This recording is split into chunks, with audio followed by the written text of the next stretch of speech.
Now, I just wanted to clarify this to wrap up the show, Claire. Does this change, even if it's subtly, when we're on the phone versus meeting with people in person versus doing what we're doing right now and the whole of the world seems to be doing, which is doing a video call over Skype, Zoom, or whatever it is? Is there anything we need to adjust between these different platforms of communication?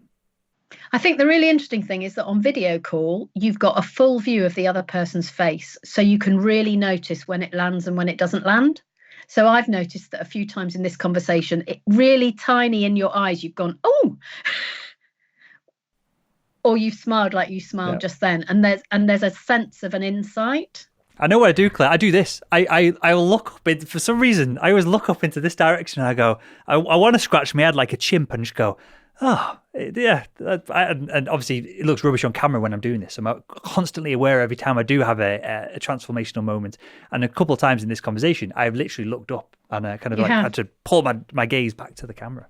But the skill for me is to not speak until you come back. Sure. Because you're busy and actually you're on task.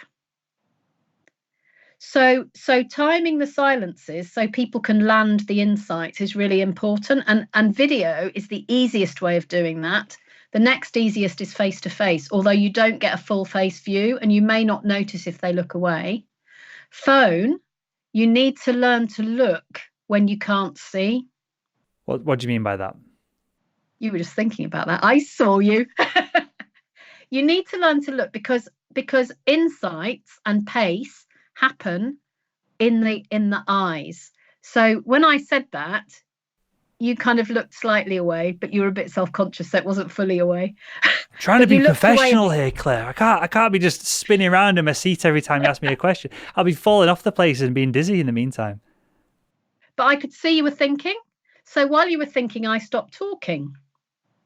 Because I need to not interrupt your thinking. Because your thinking serves the conversation. So the skill on the phone is to learn not to interrupt people's thinking.